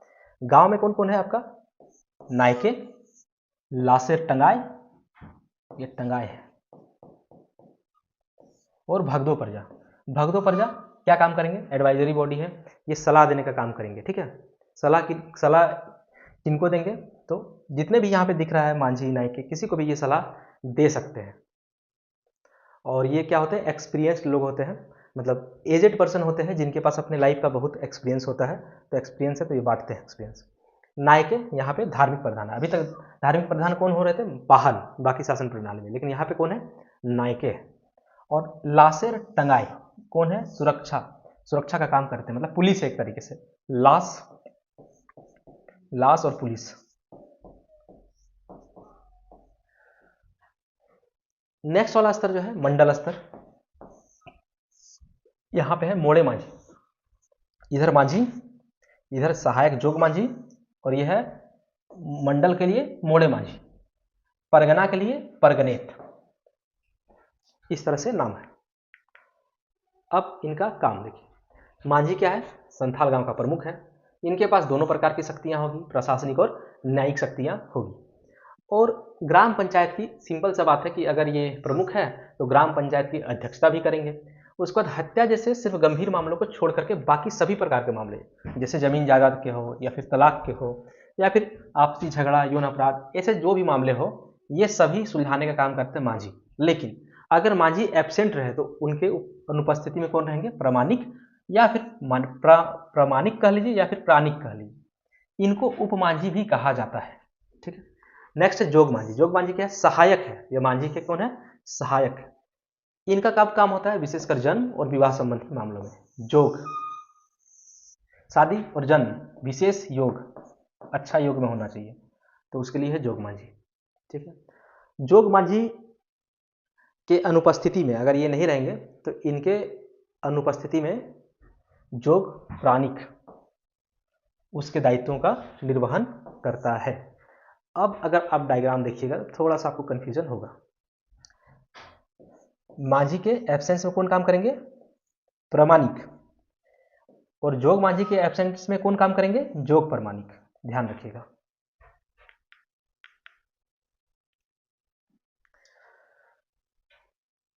अगर किसी कुमारी लड़के का बच्चे हो जाता है तो उस बच्चे का जो गोत्र होगा वो जोग मांझी के गोत्र पर ही रखा जाता है। गोड़ाइत ये संदेश वाहक का कार्य करते हैं। नायके कौन होते हैं? ये धार्मिक प्रधान होते हैं और सभी प्रकार के पूजा पाठ, देवी देवताओं से संबंधित ये नायके ही करते हैं, जो कि अभी जितना भी शासन व्यवस्था पढ़े हैं सब में कौन करते थे? पाहन करते थे। अब है कुड़ाम नायके और लासेर टंगाए। नायके का सहायक कौन? कुड़ाम नायके, ठीक है। और लासेर टंगाए ये सुरक्षा का काम करते थे, गांव का रक्षा करते थे या फिर पुलिस समझ लीजिए। लेकिन इस काम को करने के लिए उसको एक सेना भी चाहिए, तो गांव में जो युवा होते थे उनका एक दल होता था, ठीक है। मांझी के आदेश पर किसी वांछित को, मतलब जो भी रिक्वायर्ड हो उसको पकड़ करके मांझी के सामने प्रस्तुत करने वाला चौकीदार कहलाता है। यहाँ पे एक चौकीदार शब्द भी है। भगदो प्रजा शुरू से पढ़ते आए हैं, इसके बारे में अलग से जानने का कुछ नहीं है। देश मांझी या फिर मोड़े मांझी। देश मांझी या फिर मोड़े मांझी कौन है? मोड़े मांझी मंडल स्तर के। तो कुछ गांव जैसे 5-10 गांव के मांझी जो है, 5 गांव अगर ले लेंगे तो 5 मांझी, ये 5 मांझी मिल करके किसी एक को चुनते हैं, तो जिनको चुन लेंगे वही क्या कहलाएंगे, आपके मोड़े मांझी कहलाएंगे। और जो ग्राम में सॉल्व नहीं हो सकता है वो कहाँ आएगा, आपका देश मांझी या फिर मोड़े मांझी के पास आएगा। नेक्स्ट है परगनेत, तो परगना का हेड, ठीक है, सर्वोच्च संस्था होती है, और यहाँ पे जो भी मामला अब तक नहीं सॉल्व हो पाता है वो मामला परगनेत सॉल्व करता है, परगना स्तर पे परगनेत। एक है सेंद्रा बेसी, सेंद्रा बेसी शिकार परिषद, सेंद्रा शिकार परिषद को सेंद्रा बेसी कहते हैं। अब यहाँ पे कुछ कुछ दंड भी है, तो एक है दंड बिटलाहा जो कि सबसे बड़ा दंड होता है, और करेला ये सबसे छोटा दंड होता है। करेला दंड में क्या होता है, आपका 5 से लेकर के 150 रुपये तक का जुर्माना लगा करके छोड़ दिया जाता है, ये सबसे हल्का दंड होता है करेला दंड। और बिटलाहा दंड ये सबसे बड़ा दंड होता है, और किसके लिए होता है, ये यौन अपराधों के लिए होता है। इसमें क्या किया जाता है, जो भी दोषी है उसको समाज से बहिष्कृत कर दिया जाता है। अब सोचिए यहाँ पे कि ये सबसे कड़ी सजा है, लेकिन दिक्कत क्या है कि कड़ी सजा होने के बावजूद भी अगर मान के चलिए कि जाति भोज दे देता है दोषी व्यक्ति, तो फिर उसको वापस से समाज में मतलब एडिशन कर लिया, मतलब समाज में वापस इसको ले आया जाता है। सिर्फ करना क्या है इसको, जाति भोज। मतलब सोच के देखिए कि सबसे बड़ा दंड है, सबसे बड़ा दंड में उसको समाज से बहिष्कृत कर दिया जाता है, ठीक है, यहाँ तक तो ठीक था, लेकिन अगर वो सबको जाति भोज कर दिया तो उसको वापस ले आता है, ठीक है। अब प्रशासनिक दखल के बाद बिटलाहा मान के चलिए खत्म, ठीक है, बिटलाहा न के बराबर प्रचलित है, ये अपराध पुलिस प्रशासन देखेगा। यहाँ पे एक पॉइंट है कि कुंवारी लड़की के गर्भवती या संतान होने पर सबसे पहले क्या होगा, जोग मांझी को सूचित किया जाता है, तो उसके बाद फिर पंचायत के माध्यम से दोषी व्यक्ति को खोजा जाता है। दोषी व्यक्ति अगर मिल गया तो सबसे पहला शर्त रखा जाता है कि उसी से शादी करो, शादी करवा भी देता है। लेकिन अगर किसी कारणवश अगर मान के चले कि नहीं मिलता है, दोषी लड़के की पहचान नहीं होती है, तो वैसे स्थिति में बच्चे का जो नामकरण होगा वो जोग मांझी के गोत्र के अनुसार ही उसका नामकरण होता है। मांझी परगना शासन व्यवस्था को यूल रूल्स 1856 के आधार पर कानूनी दर्जा प्रदान की गई है। और यहाँ पे देखिए भगदो प्रजा को छोड़ करके सभी को उसके पद के लिए कुछ भूमि प्रदान की जाती है, सिर्फ भगदो प्रजा को नहीं। अभी हम लोग क्या पढ़े, सेंद्रा बेसी शिकार के लिए, और यह है लोबीर सेंद्रा। लोबीर सेंद्रा क्या है, सर्वोच्च न्यायिक संस्था है, किसकी, संथाल जनजाति की शासन प्रणाली, शासन व्यवस्था जो कि है मांझी परगना शासन व्यवस्था, लोबीर सेंद्रा सर्वोच्च न्यायिक व्यवस्था है। तो इस तरह से ये टॉपिक भी कवर हो गया। तो मुंडा से लेकर मुंडा शासन व्यवस्था, नागवंशी शासन व्यवस्था, पढ़ा पंचायत शासन व्यवस्था और मांझी परगना शासन व्यवस्था, ये आपका खत्म होता है।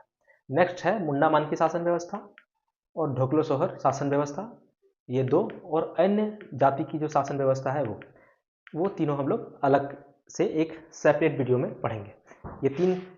ये तीन टॉपिक आपका इसमें कवर हो गया। आप लोग इसको 2 से 3 बार देख सकते हैं। जो पीडीएफ आपको जो पीडीएफ आपको ऐप में फ्री में अवेलेबल है उससे आप पढ़ कर तैयारी कर सकते हैं। साथ में अच्छा तैयारी के लिए आप टेस्ट सीरीज भी लगा सकते हैं, सिविलियंस का भी यूज कर सकते हैं या फिर अदर कोचिंग्स के भी टेस्ट सीरीज का यूज कर सकते हैं। लेकिन जरूर टेस्ट सीरीज लगाइए, आपको उससे बेनिफिट होगा, लेकिन पढ़ के लगाइएगा, इससे नहीं कि सिर्फ टेस्ट सीरीज ही लगाते रह गए।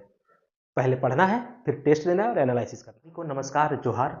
हम लोग जेपीएससी सीएससी प्रीलिम्स का पेपर 2 के लिए झारखंड का इतिहास में 8 प्रश्न के लिए हम लोग पढ़ रहे थे शासन व्यवस्था, जिसमें से मुंडा शासन व्यवस्था, नागवंशी शासन व्यवस्था, पढ़ा पंचायत शासन व्यवस्था और मांझी परगना शासन व्यवस्था, ये 4 टॉपिक हम लोग खत्म कर चुके हैं। अब हम लोग पढ़ेंगे मुंडा मानकी शासन व्यवस्था और ढोकलो सोहर शासन व्यवस्था। इसमें एक चीज बताया था याद करने लायक कि मोस्टली ज़्यादातर में क्या है, 3 स्तर की शासन व्यवस्था पाई जाती है। सिर्फ मुंडा मानकी शासन व्यवस्था जो कि हो जनजाति के लिए है, और इसमें आपका सिर्फ 2 स्तर ही पाया जाता है, सबसे निचला स्तर में मुंडा और सबसे ऊपर वाले स्तर में मानकी। तो 2 स्तर है मुंडा मानकी में, बाकी मुंडा शासन व्यवस्था, नागवंशी शासन व्यवस्था, पढ़ा पंचायत शासन व्यवस्था, मांझी परगना शासन व्यवस्था और ढोकलो सोहर शासन व्यवस्था, इन 5 में आपका 3 स्तर पाया जाता है। मुंडा शासन व्यवस्था मुंडा जनजाति के लिए, नागवंशी शासन व्यवस्था नाग राजाओं के द्वारा जो शासन व्यवस्था चलाई जा रही थी वो है, फिर पढ़ा पंचायत शासन व्यवस्था और माझी परगना शासन व्यवस्था हम लोग देख चुके हैं। ढोकलो सोहर शासन व्यवस्था ये आपका खड़िया जनजाति के लिए है। मुंडा मानकी जो है वो आपका हो जनजाति के लिए है। माझी परगना शासन व्यवस्था संथाल जनजाति के लिए है। और पढ़ा पंचायत शासन व्यवस्था जो है वो उरांव जनजाति के लिए। उसके बाद जो बचे खुचे और भी रहेंगे जनजाति या फिर जातीय पंचायत शासन व्यवस्था, उसके बारे में भी जो इंपॉर्टेंट चीज़ें रहेंगी सिर्फ उन्हीं को पढ़ना है। ये नहीं कि पूरे डेप्थ में आपको घुसने का जरूरत नहीं है। तो अब हम लोग अपने क्लास को शुरू करते हैं मुंडा मानकी शासन व्यवस्था से।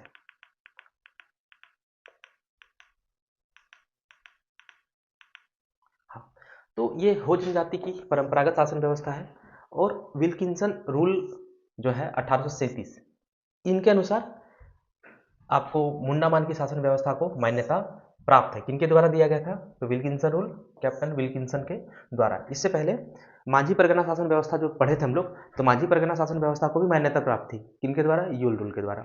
और ये वाला किसके रूल, कौन से रूल के द्वारा? विल्किंसन रूल के द्वारा। ये कुछ लाइन्स आपको याद रखना होगा। एक सबसे इंपॉर्टेंट चीज ये है कि मुंडा मानकी शासन व्यवस्था जो है भारत की प्रथम गणतांत्रिक व्यवस्था है। भारत कैसा है? गणतांत्रिक देश है। तो उसी प्रकार से पहला शासन व्यवस्था भारत का जो गणतांत्रिक हुआ करता था वह है आपका मुंडा मानकी शासन व्यवस्था। मुंडा जनजाति के अंतर्गत क्या है? तो नाम में ही मुंडा है, तो जो ग्राम वाला स्तर होगा वहां पे मुंडा प्रमुख होगा। अब यहाँ पे देखिए आप डायग्राम, ये है आपका ग्राम स्तर या फिर ग्राम पंचायत कह लीजिए, और अगला वाला जो है वो पट्टी या फिर पीर या फिर पीड़, जो भी आपको पढ़ना है पढ़ लीजिएगा। और मुंडा शासन व्यवस्था में भी आपका इसी तरह था, पट्टी स्तर होता था सेकंड वाले में, और थर्ड वाले में क्या होता था? पढ़ा स्तर। निचला स्तर में क्या होता था? गांव, फिर होता था पट्टी, और उसके ऊपर में होता था आपका पढ़ा। यहाँ पे गांव और सबसे ऊपर कौन है? पट्टी है। तो यहाँ दो नाम है देखिए, मुंडा और मानकी। तो सबसे निचला स्तर जो कि आपका क्या है? गांव। गांव का हेड मुंडा, ठीक है। अब रह गया सेकंड वाला स्तर या फिर सबसे बड़ा स्तर जो कि है आपका पट्टी, पीर या फिर पीड़। इसका हेड कौन होगा? मानकी। इनको सभी प्रकार की शक्तियां प्राप्त है और उसी हिसाब से ये एजुकेशन का काम करते हैं। गांव में कौन है? मुंडा। मुंडा के पास प्रशासनिक और न्यायिक दोनों प्रकार की शक्तियां होती है। धार्मिक प्रमुख कौन है? देवरी। अब धार्मिक प्रमुख की बात अगर करें तो मोस्टली ज़्यादातर जगह में क्या है? पाहन है। एक जगह हम लोग पढ़े थे देवरी है, यहाँ पे देवरी है, और एक जगह नायके था। नायके आपको यहाँ पे मिलेगा, देखिए संथाल वाले में, जो कि था माझी परगना शासन व्यवस्था। बाकी सभी में क्या है? आपका पाहन है। तो ये चीज़ आपको थोड़ा सा ध्यान रखना होगा। वृद्धजन जो कि भगदो प्रजा, जो कि सलाहकार का काम करते हैं, एडवाइजरी बॉडी होते हैं। शुरू से हम लोग पढ़ते आए ये चीज़ कि इनको अपने ज़िंदगी का एक लंबा अनुभव प्राप्त होता है, और इन्हीं अनुभवों के आधार पे वो जितने भी यहाँ पे नाम आप देख रहे हैं पद का, ये सभी लोगों को क्या करते हैं? सजेशन देने का काम करते हैं। मतलब ये किन्हीं को भी सलाह दे सकते हैं। देवरी के सलाहकार मतलब धार्मिक अनुष्ठान करने के लिए अगर कुछ दिक्कत हो तो देवरी जो है यात्रा देवरी का, ये शब्द यात्रा देवरी है, यात्रा देवरी का यूज कर सकते हैं। मतलब सलाहकार, सलाहकार बोल रहे हैं। सहायक, मुंडा के सहायक कौन है? डाकुआ, ठीक है। अब देखिए एक एक करके यहाँ पे पढ़ना है। तो मुंडा जनजाति के अंतर्गत तो ग्राम का प्रधान मुंडा होंगे, और कई ग्राम पंचायत मिल करके एक पट्टी का निर्माण करते हैं। पट्टी के प्रमुख कौन होते हैं? मानकी होते हैं। इसीलिए इस शासन व्यवस्था का नाम है मुंडा मानकी। यहाँ पे मुंडा और यहाँ पे मानकी। तो इस तरह से आपका ये वाला हो गया। अब वन बाय वन देखिए। मुंडा, तो मुंडा के पास क्या है? सामाजिक, न्यायिक, प्रशासनिक सभी प्रकार के अधिकार होते हैं और उन्हीं से वो काम करते हैं। ये पद कैसा होता है? वंशानुगत होता है। इसके पहले वाले भी हम लोग देख चुके थे कि ये वाला पद क्या होता था? महतो का पद जो है वो वंशानुगत होता था। पाहन का पद जो है वंशानुगत नहीं होता था, 3 साल में उसका चयन होता था। पिछले वाले वीडियो में आप लोग देख के रिवाइज कर लीजिएगा। डाकुआ, डाकुआ मुंडा के सहायक होते हैं। और जैसे डाकुआ, डाकिया, डाकुआ से कर लीजिए डाकिया, ये क्या होंगे? संदेश वाहक का कार्य करेंगे। जितने भी निर्णय या फिर आदेश होंगे वो गांव के लोगों तक पहुंचाएंगे, गांव के लोगों की समस्याओं को मुंडा तक पहुंचाएंगे। नेक्स्ट है मानकी। तो मानकी मतलब कौन? मानकी हेड है, किसका हेड है? पट्टी का हेड है या फिर पीर का हेड है, ठीक है। और एक पट्टी का जो निर्माण होता है वो कम से कम 15 से 20 गांवों को मिला करके बनाया जाता है। तो क्या कहते हैं उसको? पट्टी कहिए, पीर कहिए, पीर कहिए, जो कहना है। और इसके जो हेड है उसको हम लोग कहते हैं मानकी। जो चीज़ें ग्राम पंचायत स्तर पर नहीं सॉल्व हो सकती है वो चीज़ें कहाँ जाएगी, पीड़ वाले स्तर पर, मतलब मानकी के पास, और मानकी जो है सॉल्व करेंगे। और मानकी जो सभा आयोजित करेंगे इसमें सभी मुंडाओं को, मतलब जितने भी गांव है 15 से 20 अगर गांव है तो 15 से 20 मुंडा होंगे, 15 से 20 डाकवा होंगे, ये सभी उपस्थित होंगे। और निर्णय जो होगा वो आपका सर्वसम्मति से लिया जाएगा। यहाँ पे वोटिंग वाला सिस्टम नहीं है, सर्वसम्मति से, ये ध्यान रखिएगा। अभी तक हम लोग जितना भी पढ़े हैं सब में सर्वसम्मति से ही था। पीर पंच क्या होता है, तो यहाँ का न्यायिक प्रधान, मुंडा मानकी शासन व्यवस्था का जो कि हो जनजाति के लिए है, पीर पंच जो होते हैं वो न्यायिक प्रधान होते हैं। तहसीलदार, तहसीलदार क्या होंगे यहाँ पे, राजस्व अधिकारी। तहसीलना क्या तहसीलेंगे, राजस्व। फिर है दिवरी, दिवरी क्या होंगे, तो धार्मिक प्रधान होते हैं। पूजा पाठ, पर्व त्योहार, शादी विवाह, इनमें जितने भी प्रकार के धार्मिक अनुष्ठान होंगे सभी का कार्य यही करेंगे। इनके सहयोग के रूप में कौन होंगे, तो इनके सहयोग के रूप में होते हैं यात्रा दिवरी। तो पीडीएफ पढ़ के पढ़ाना बहुत ही आसान काम है, पढ़ाना बहुत आसान काम है, लेकिन एग्ज़ाम में पूरे सिलेबस को पढ़ करके जाना, फिर उसको रिकॉल करना और फिर एग्ज़ाम में परफॉर्म करना, ये बहुत टफ काम है। मतलब सबसे टफ काम है एग्ज़ाम निकालना, बाकी पढ़ाना वढ़ाना ये सब बहुत ईजी काम है, सब आपको दिखता रहेगा, आप पढ़ाते रहिए देख देख के, कोई दिक्कत नहीं है। कुछ कुछ भूल गए तो यहाँ लिखा हुआ है। तो अब आगे देखते हैं ढोकलो सोहर शासन व्यवस्था, जो कि खड़िया जनजाति की परंपरागत शासन व्यवस्था है। तो इसमें क्या है, यहाँ पे भी 3 स्तर, सिर्फ 2 स्तर एक जगह है आपका, कौन सा है, तो मुंडा मानकी, ठीक है। तो यहाँ पे क्या है, यहाँ पे भी आपका गांव स्तर होगा, ग्राम पंचायत स्तर कर लीजिए। फिर यहाँ पे देखिए खूट है, नाम खाली बदल जाएगा, है वही चीज़ खूट, और सबसे ऊपर में है ढोकलो, ढोकलो बस।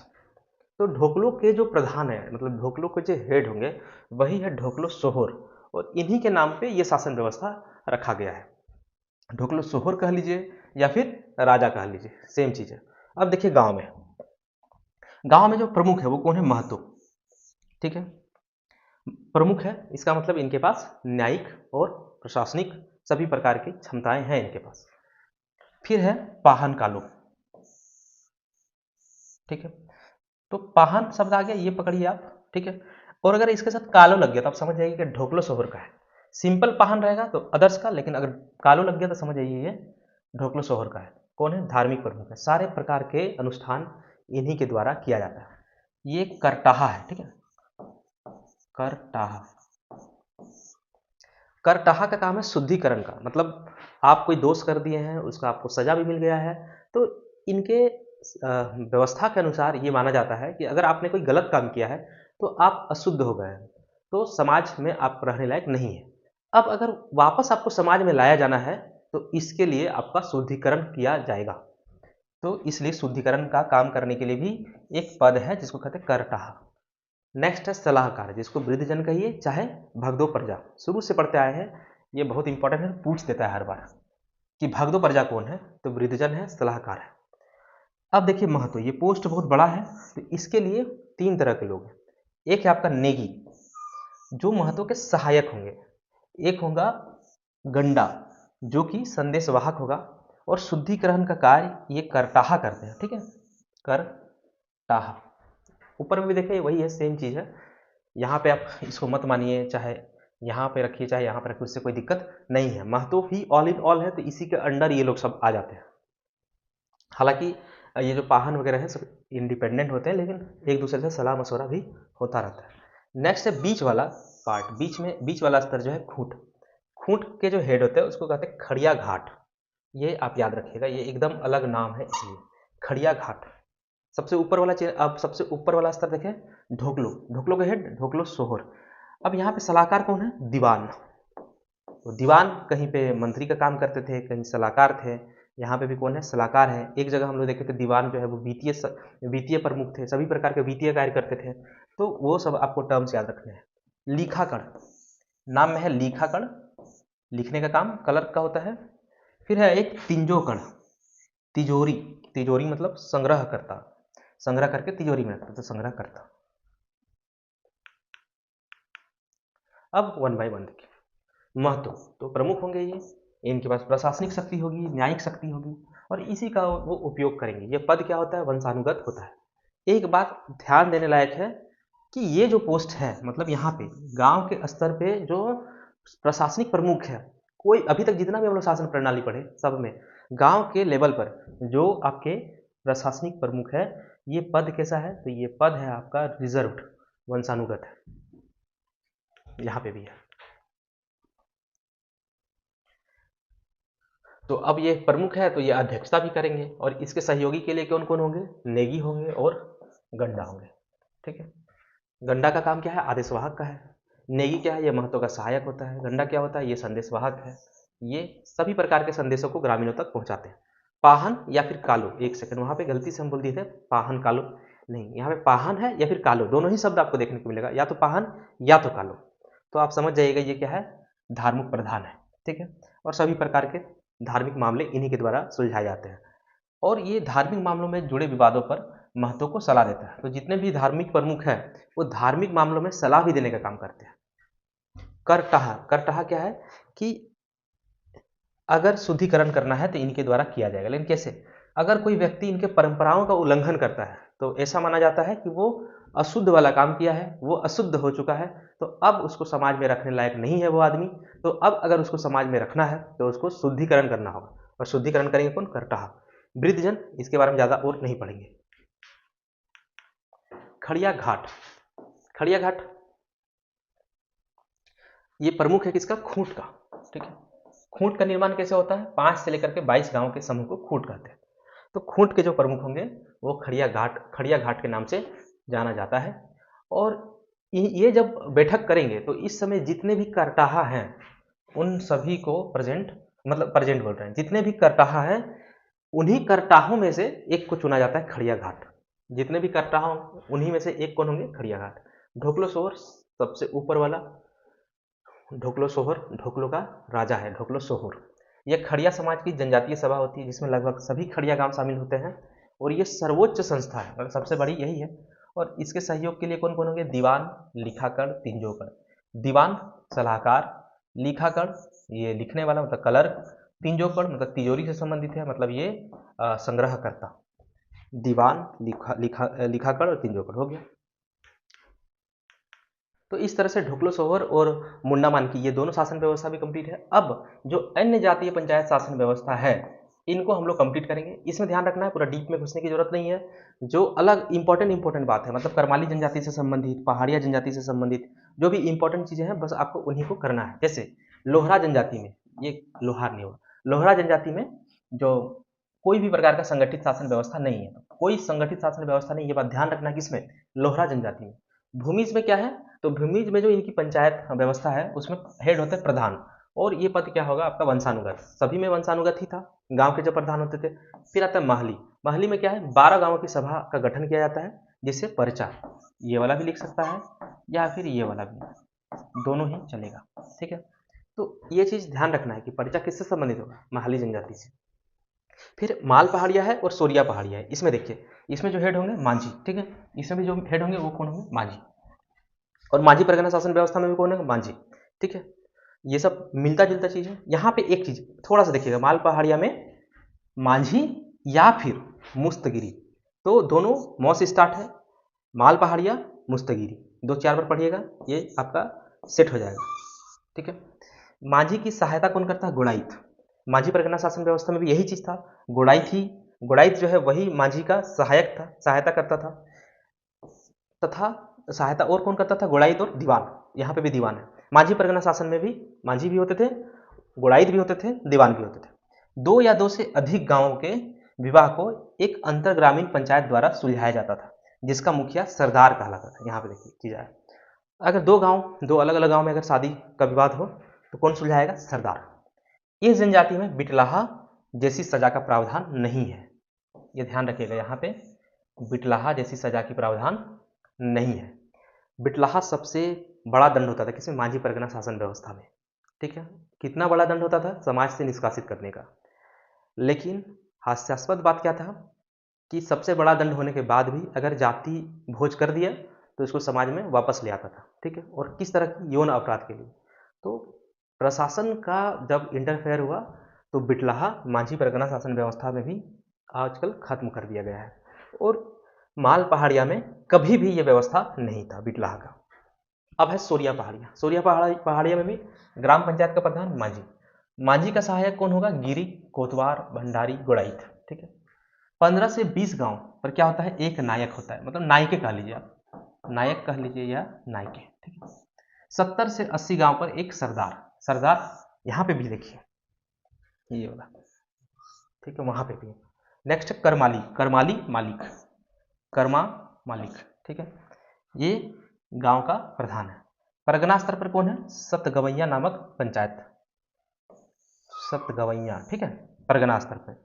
और इसको कहते हैं परगना मालिक, मतलब इसका जो हेड होगा सतगवैया का परगना मालिक होगा। परगना से ऊपर क्या होगा? तो 20 से 22 गांव की, यहाँ पे सतगवैया बोला 7 गांव, सिंपल सा है। सतगवैया किस में है? करमाली में है। सतगवैया का हेड कौन होगा? परगना मालिक। और 20 से 22 गांव की एक पंचायत होती है। 22 से हो जाएगा क्या? 22। यहाँ सतगवैया 7, 22, 22।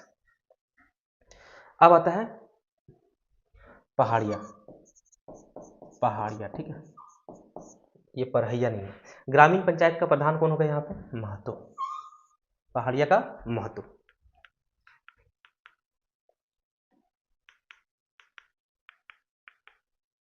अब है आपका कोरबा। कोरबा जनजाति। कोरबा का प्रधान मुखिया कहलाता है। ये देखिए एकदम अलग सा चीज है, मुखिया किस में है? कोरबा में है। ठीक है। अंतर ग्रामीण विवादों का निपटारा कौन करेंगे? बड़ा मुखिया। मुखिया के बाद बड़ा मुखिया। और यहाँ पे प्रमुख अधिकारी महतो, बेगा, पुजार और गोड़ाइत। ठीक है, एक सेकेंड, ये लाइन आप छोड़ दीजिए। कोरबा में गांव का प्रधान मुखिया, और उसके बाद कौन है? बड़ा मुखिया। फिर आता है बिरहोर। ये एक्चुअल में क्या है? असुर जनजाति के लिए है। ये असुर जनजाति में प्रमुख अधिकारी महतो, बेगा, पुजार और गुड़ाइथ। कुछ खास नहीं है, याद करने की जरूरत नहीं है। बिरहोर को देखिए। बिरहोर ये शिकार समूह के रूप में जाना जाता है। ठीक है, जिसे टंडा कहते हैं, टंडा। तो बिरहोर की जो शिकार समूह उसको क्या कहेंगे? टंडा। टंडा क्या है? बिरहोरों का सर्वोच्च संगठन है। ठीक है ना, सर्वोच्च संगठन, शिकार समूह। इसका मुखिया मालिक या नाया कहलाता है। ठीक है, नाया कह लीजिए या फिर नाये कह लीजिए। और नाये का जो सहयोगी होता है वो दिगुआर या फिर कोतवार। दिगुआर या फिर कोतवार। टंडा, टंडा का हेड नाये, टंडा नाये, ऐसे याद रख लीजिएगा, टंडा नाये। ठीक है। बिरहोर, बिरहोर, बिरहोर, टंडा, नाये। बिरहोर समझ जाइए जनजाति है, टंडा समझ जाइए उसका संगठन है, नाये समझ जाइए उसका प्रमुख है। टंडा क्या है? तो वो एक शिकार समूह किसका? बिरहोर का। खत्म। अब आता है बिरजिया। बिरजिया में जो जातीय पंचायत है उसको बोलते हैं कुटमाइल। और इसके मुखिया जो होंगे उसका नाम क्या होगा? हाकिम। मुखिया को कहेंगे हाकिम, मतलब प्रधान को कहेंगे हाकिम। कुटमाइल हाकिम, ऐसे याद रखिए। बिरजिया साथ में याद रखिए, कुटमाइल हाकिम। जब पढ़िए यही पढ़िए, बिरजिया, कुटमाइल, हाकिम। कुटमाइल इसकी परंपरागत जातीय पंचायत को बोलते हैं। हाकिम कौन होगा? मुखिया को। नेक्स्ट है सबर। सबर का जो प्रमुख होगा? प्रधान। और प्रधान का सहायक गोड़ाइत, जो प्रधान के सभी आदेशों एवं संदेशों को गांव के लोगों तक पहुंचाने का कार्य करता है। गोड़ाइत हम लोग पढ़े थे, गोड़ाइत जो संदेश वाहक का कार्य करते हैं वो भी यहीं पे है। खोंड गोटिया, ऐसे याद रखिए, खोंड गोटिया, खोंड गोटिया साथ में पढ़िएगा। तो खोंड गोटिया, गोटिया क्या? खोंड क्या है? जनजाति है। गोटिया क्या है? तो गोटिया उसका प्रमुख है या फिर मुखिया है। अब है बथुड़ी जनजाति। इसमें पंचायत का जो प्रधान होगा उसको दोहर कहेंगे। ठीक है, उसके बाद वाला जो लेवल है गांव का प्रधान दोहर। अंतर ग्रामीण पंचायत जहां 5-7 गांव मिल गए उसका मुखिया प्रधान, दोहर, फिर प्रधान। सगोत्र विवाह को गंभीर अपराध माना जाता है। बथुड़ी जनजाति में सगोत्र विवाह बहुत बड़ा अपराध माना जाता है। नेक्स्ट है किसान। किसान जनजाति में क्या है? प्रमुख अधिकारी महतो, कोतवार और सरदार, ये आपके प्रमुख अधिकारी। नेक्स्ट है आपका बंजारा। बंजारा जनजाति में किसी प्रकार की व्यवस्थित स्वशासन प्रणाली नहीं है। बंजारा में भी नहीं है, लोहरा में भी नहीं है। गांव की समस्याओं के निवारण हेतु एक सामुदायिक परिषद का गठन होता है और उन्हीं लोगों से सभी घर से मतलब समस्याओं के निपट एक सामुदायिक परिषद का गठन किया जाता है और उसका प्रमुख कौन होता है? नायक होता है। ठीक, नायक होता है। और नायक का चुनाव जो है वो बंजारा जनजाति के सदस्यों द्वारा ही किया जाता है, अब खुद ही ये लोग करते हैं चुनाव। नेक्स्ट है बिंझिया। बिंझिया मादी गद्दी, ऐसे याद रखिएगा। कौन है ये मादी गद्दी? तो जातीय पंचायत का प्रधान है बिंझिया मादी गद्दी। जब भी याद रखिए ऐसे ही रखिएगा, पढ़ पढ़ के तो याद रह जाएगा। जब आप ऑप्शन देखेंगे तो आपको याद आ जाएगा कि हाँ ये बिंझिया जाति से कनेक्टेड है ये नाम। तो कौन होंगे? ये प्रमुख होंगे। इस जनजाति में प्रत्येक घर के प्रतिनिधि सदस्य मिलकर एक प्रतिनिधि समिति का गठन करते हैं। सभी घर से एक एक प्रतिनिधि लेंगे, बनेगा प्रतिनिधि समिति, ठीक है।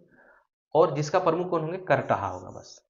यहाँ पे देखिए बिंझिया में गोमांस का भक्षण वर्जित है, ठीक है। ये भी आप अलग से याद रख लीजिएगा। गोंड जातीय पंचायत का मुखिया कौन होगा? बेगा या फिर सयाना। गोंड, बेगा, इसी के साथ याद रखिएगा सयाना। गोंड, बेगा, सयाना।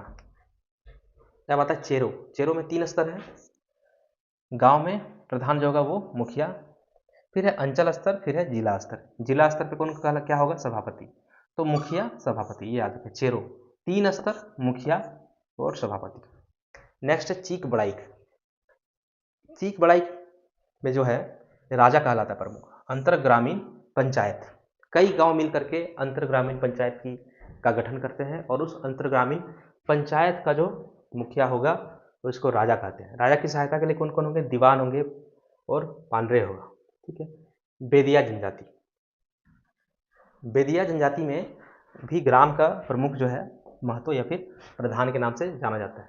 और इसमें अंतर पंचायत का मुखिया जो होगा वो क्या क्या क्या कहलाएगा? सरकार। और समाज के सर्वोच्च स्तर का प्रमुख कौन क्या कहलाएगा? परगनेत। सरकार परगनेत, महतो सरकार परगनेत। बेदिया महतो सरकार परगनेत। कोरा में कौन है? महतो। तो महतो जितना में है प्रमुख उसको आप एक साथ लिख लीजिए कहीं पे। जितना में मुंडा प्रमुख है उसको एक साथ आप लिख लीजिए और बार बार रिपीट करिएगा, याद हो जाएगा। महतो का सहायक प्रमाणिक और जोग मांझी। गोड़ाइत क्या है? तो जातीय पंचायत का, अच्छा गोड़ाइत क्या होंगे? गोड़ाइत का काम क्या होगा? संदेश वाहक का कार्य होगा। और यहाँ पे जातीय पंचायत का प्रमुख कौन है? दरीना। एक सेकेंड, ये गोड़ाइत है, ठीक है। अच्छा इसको जो है इसको आप लोग स्किप करिए इसमें। अब है कवर जनजाति में प्रमुख जातीय पंचायत का प्रमुख कौन है? सयाना। और जातीय पंचायत के अतिरिक्त इनकी ग्राम पंचायत भी होती है जिसका मुखिया जो है पटेल या फिर प्रधान। मतलब कवर की जो ग्राम वाली सभा है मतलब गांव, तो उसमें हेड कौन है? पटेल या फिर प्रधान, ठीक है। और अंतर ग्रामीण पंचायत है उसमें सयाना। तो कवर सयाना याद रखिएगा। अब है कोल भी एक जनजाति है। तो कोल जनजाति में परंपरागत पंचायत का मुखिया जो होता है मांझी होता है। कोल परंपरागत पंचायत का मुखिया जो है मांझी होगा। नेक्स्ट है खरवार में जातीय पंचायत का मुखिया का प्रमुख जो है मुखिया कहलाएगा। और 4 गांव के पंचायत को चट्टी कहते हैं। देखिए एक है जातीय पंचायत का प्रमुख, मतलब पूरे जाति का जो प्रमुख है वो, मतलब सबसे ऊपर, ठीक है। और एक है आता है ग्राम पंचायत का गांव, सबसे निचला स्तर। अगर जातीय पंचायत कहेगा तो सबसे ऊपर का स्तर, और अगर ग्राम पंचायत कहेगा तो सबसे नीचे का स्तर। तो खरवार में जातीय पंचायत मतलब सबसे बड़ा हेड होगा वो क्या कहलाएगा? मुखिया कहलाएगा। और 4 गांव के पंचायत से क्या बनेगा? चट्टी। इसी प्रकार और भी हो सकता है। 5 गांव के बनेंगे पचोरा और 7 गांव से बनेगा सतोरा। तो ये याद रखना है, ये चीज है आपका खरवार में। नेक्स्ट और लास्ट बेगा जनजाति। बेगा मुकद्दम याद रखिएगा। बेगा मुकद्दम क्या होगा? जातीय पंचायत मतलब पूरे का हेड कौन है? मुकद्दम। और मुकद्दम का सहायता कौन करता है? सयाना तथा सिख। और पंचायत के फैसले को गांव के लोगों तक पहुंचाने का कार्य जो है एक संदेशवाहक करता है जिसको हम लोग चारीदार कहते हैं।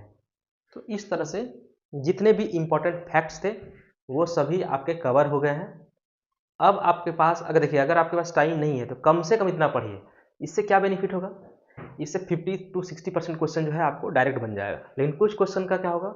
10-12% क्वेश्चन जो है आप 2 ऑप्शन एलिमिनेट कर लेंगे, ठीक है। तो उसके बाद 2 ऑप्शन जब रहेंगे आपके पास तो बहुत हद तक आपका सही होने का चांस रहता है। अब रह गया आपके पास अगर समय है तो क्या करें? समय है तो आप उड़ान का किताब लीजिए और पूरा डीप में पढ़िए, या फिर नहीं लेना है किताब कोई बात नहीं, तो सिविलियंस का जो टेस्ट सीरीज है आप उसको नोट्स पढ़िए फिर टेस्ट लगाइए। टेस्ट के पहले नोट्स है, उस नोट्स को पढ़ना है और पढ़ करके टेस्ट लगाना है। ऐसा करने से क्या होगा, आप जब सारे टेस्ट लगा देंगे तो आपका कम से कम 13 बार रिवीजन हो जाएगा, जिसमें से जितने इंपॉर्टेंट टॉपिक्स हैं जैसे कि ये सब जातीय व्यवस्था हुआ, CNT SPT हुआ, इसका रिवीजन कम से कम 20 बार आपका होगा। तो एक अच्छा तैयारी आपका हो जाएगा, फिर आप एग्जाम में क्वालिफाई आराम से कर सकते हैं। बाकी आपका इच्छा, आप दूसरा भी टेस्ट सीरीज लगा सकते हैं किन्हीं का भी। तो मिलते हैं हम लोग नेक्स्ट वीडियो में। अब हम लोग स्टार्ट करेंगे CNT SPT, तो इसको आप लोग ख़त्म करिए जल्दी से, और फिर हम लोग CNT SPT पढ़ेंगे। लेकिन CNT SPT का मेरा पुराना भी वीडियो पड़ा हुआ है, आप उसे भी देख के कवर कर सकते हैं, और अगर नहीं तो फिर थोड़ा सा वेट करिए, और उसके बाद फिर हम लोग देखते हैं और भी अच्छे अच्छे टॉपिक्स को कवर करेंगे। तब तक के लिए धन्यवाद।